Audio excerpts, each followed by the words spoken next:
Hello friends, welcome to CSAT reasoning class. Reasoning की class में हमारा कोडिंग डिकोडिंग का चैप्टर चल रहा है।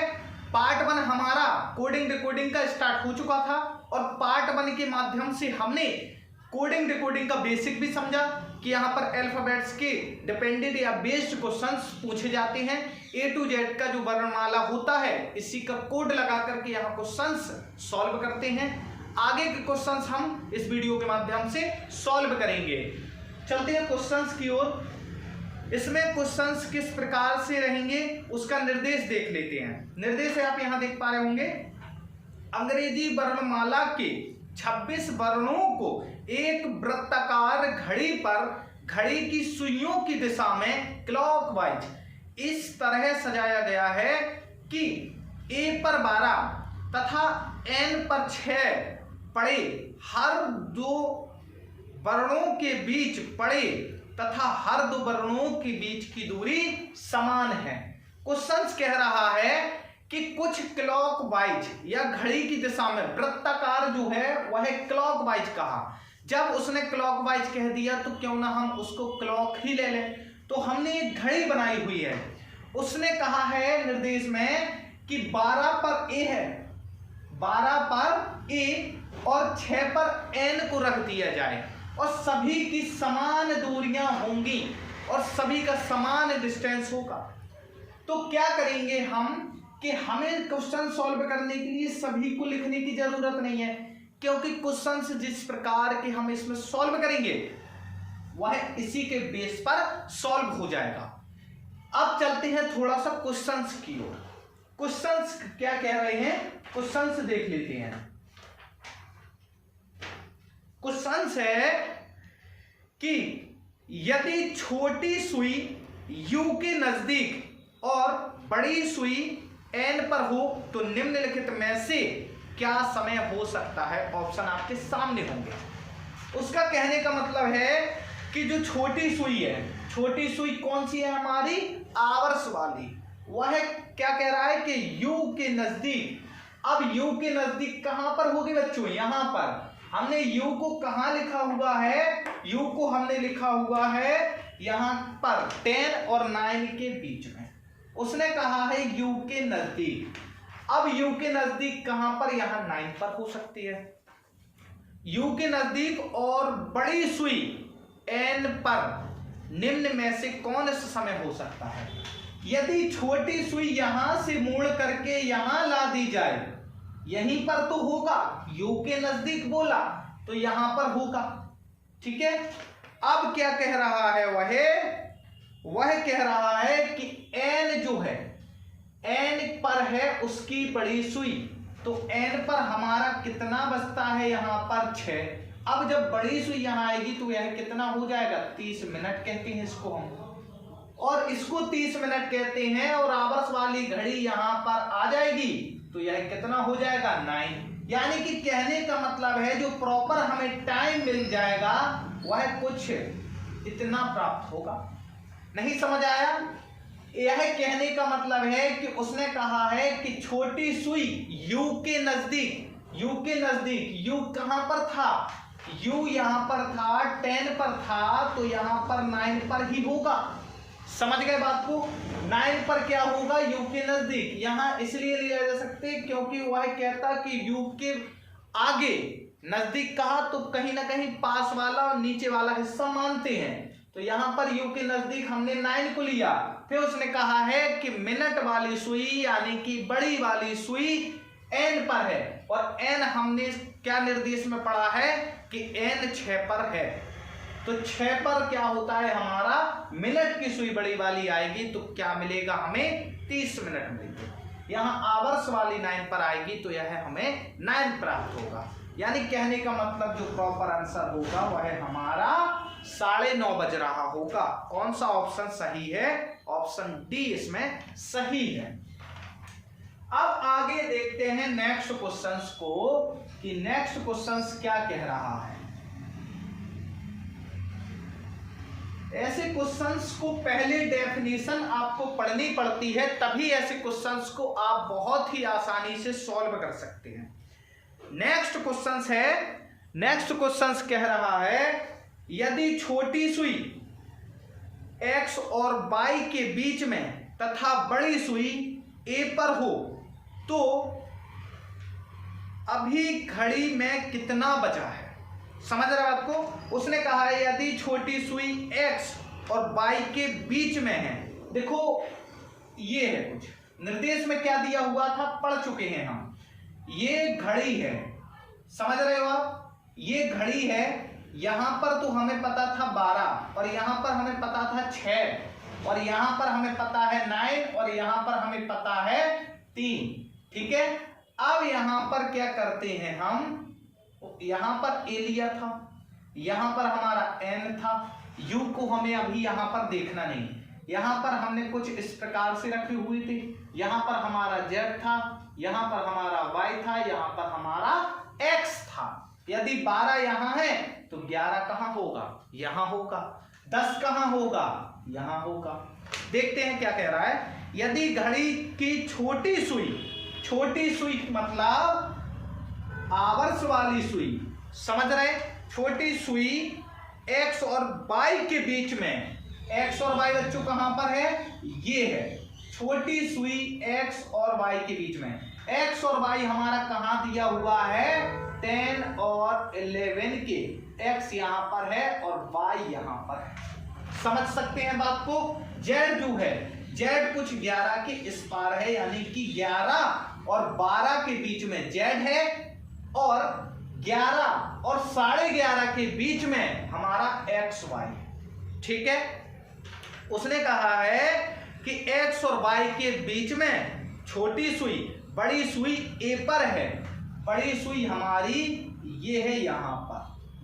अब जब बड़ी सुई हमारी A पर है तो हम क्या निर्देशित कर सकते हैं कि जो टाइम हो रहा होगा वह क्या मिनट में होगा, नहीं होगा ना। अगर यहां कह देता कि यहां पर 3 पर है या 6 पर है बड़ी सुई, तो हम मिनट एक कंपेयर कर सकते थे कि कितना मिनट एक्स्ट्रा होगा, पर यहां एक प्रॉपर टाइम होगा। और एक्स वाई हमारा 10:30 और 11:30 हम इसलिए नहीं ले सकते क्योंकि उसने कहा है कि 12 पर है, इसलिए हमारा प्रॉपर टाइम निकल के आएगा वही 11 बज रहा है। समझ सकते हैं बात को। क्वेश्चन ना समझ आए कमेंट कर दीजिएगा, ठीक, और कमेंट किया कीजिए। नेक्स्ट क्वेश्चन है, यदि उपयुक्त सजावट में किसी वर्ण तक पहुंचने के लिए घड़ी की सुइयों की दिशा में ही घूमना पड़ता है तथा किसी शब्द के पहले वर्ण के शुरुआत करके प्रत्येक वर्ण तक अलग अलग पहुंचना पड़ेगा, तो मैथ लिखने में कितने पूर्ण चक्कर लगाने होंगे। कहने का मतलब है ये है यहां पर। अब हमें क्या करना होगा, कुछ ABCD हम लिख लेते हैं पहले, ABWXYZ। समझ सकते हैं बात को। यहां पर उसने कहा है कि किसी वर्ण तक पहुंचने के लिए घड़ी की सुइयों की दिशा में, देखो ये कुछ हमने बना लिया है, ठीक है। अब घड़ी की सुइयों की दिशा में हमें क्लॉकवाइज घूमना पड़ेगा, क्लॉकवाइज चलते हैं। अब क्वेश्चन कह रहा है किसी वर्ण तक पहुंचने के लिए घूमना पड़ता है, तो हमें क्या लिखना है, मैथ लिखना है, मैथ लिखना है और हमें क्लॉकवाइज चलना है। तो मैथ के लिए हम देख लेते हैं पहले क्या होता है। ये हमें लिखना है, ये लिखना है और पूर्ण चक्कर कितने लगेंगे ये काउंट करना है। एम कहां पर है बच्चों हमारा, ये है एम। एम से हम ए तक घूमेंगे, ये हम ए तक चक्कर लगाया तो क्या यह पूर्ण चक्कर कहलाएगा, यानी कि संपूर्ण चक्कर। पूरा चक्कर है नहीं है, यह क्या है, आधा चक्कर है। कैसे आधा चक्कर है, यदि यह चक्कर एम से एम तक आ जाता तो यह पूर्ण चक्कर हो जाता, जो कि हमारे संपूर्ण चक्करों की काउंटिंग में हम काउंट कर लेते हैं। अब उसने क्या कहा है, ए तक पहुंचे, फिर अब क्या कहा है, टी। ए तो हमारा मिल गया, एम से गए टी, ए पर पहुंचे। अब हमें क्या चाहिए, टी, तो हम ए से भागेंगे, ए से हमने दोबारा भागे और हमें देखना है कि टी कहां पर है। ये हम टी पर आ गए। अब क्या यह पूर्ण चक्कर कहलाएगा, पूर्ण चक्कर कहलाएगा, जी अवश्य कहलाएगा। क्यों कहलाएगा, देखते हैं बात को।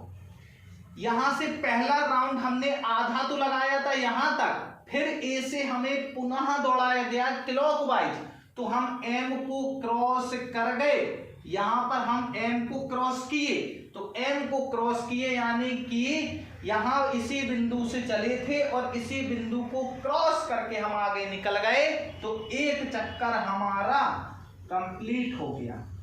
एक चक्कर हमारा कंप्लीट हो गया था। अब चलते हैं एच पर, तो एच के लिए हम टी से ही चलेंगे। टी से हम चले एच की ओर, एच हमारा कहां पर है, यहां पर है। तो क्या यह चक्कर पूर्ण माना जाएगा? नहीं माना जाएगा। यदि यह जो इतना सर्किल है इतना दोबारा आ जाता, एम पर ही पहुंच जाते, तो हम कह सकते थे कि हमने पूर्ण चक्कर 2 लगाए, पर हम एम का एक ही चक्कर लगा पाए, इसलिए हमारा जो कहलाएगा एक ही चक्कर कहलाएगा जो कि पूर्ण रहे। एक चक्कर पूर्ण रहा, बाकी अधूरे रहे हैं, इसलिए चक्कर एक ही होगा। समझ गया बात को? कौन सा ऑप्शन इसमें से सही है? हमारा ऑप्शन ए इसमें सही है। ऐसे क्वेश्चंस को सॉल्व करने के लिए हमें क्या देखना पड़ता है कि हम कहां से चले थे और कहां तक पहुंचे हैं। यदि जहां से चलना स्टार्ट किया था वहीं पर आ गए, तो दोबारा वह कहलाएगा कि हमने वह कंप्लीट किया, पूर्ण चक्कर कहलाएगा। नेक्स्ट क्वेश्चन कह रहा है कि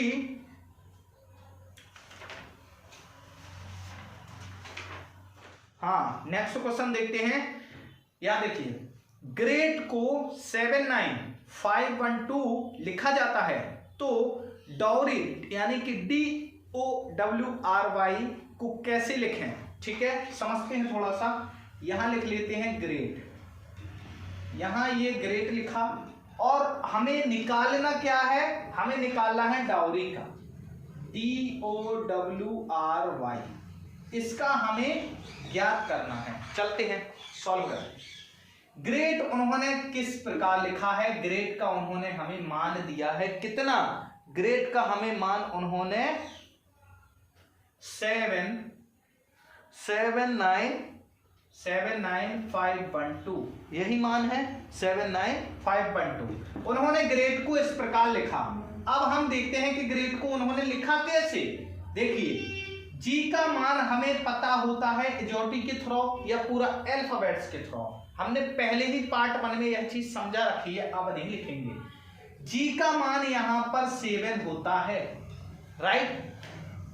आर का मान 18 होता है, पर 18 जो है उन्होंने यहां पर क्या दिया हुआ है? 9। तो किस प्रकार दिया? उन्होंने कुछ क्या कर दिया, इसको 1 + 8 करके ऐसा लिख दिया, तो हमारे पास 9 आ गया। लॉजिकल रीजनिंग में क्या होता है? लॉजिक लगाने पड़ते हैं। किस प्रकार से वह क्वेश्चन से सॉल्व करने का तरीका सिखा रहा है, उसी तरीके में हम क्वेश्चन को सॉल्व करेंगे। आर की वैल्यू हमें 18 पता होती है, पर उन्होंने दिया है उसका मान 9, तो हमने क्या किया, उसके अपोजिट भी देखा, तो अपोजिट में कुछ सर्किल नहीं बन रहा था, तो हमने क्या किया, इसको 1 + 8 कर दिया, तो हमें 9 मिल गया। चलते हैं नेक्स्ट ई पर।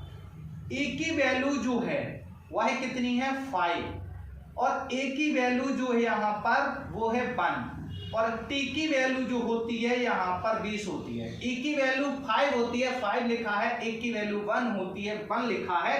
टी की वैल्यू जो है 20 होती है, पर उन्होंने दिया है 2। किस प्रकार दिया है?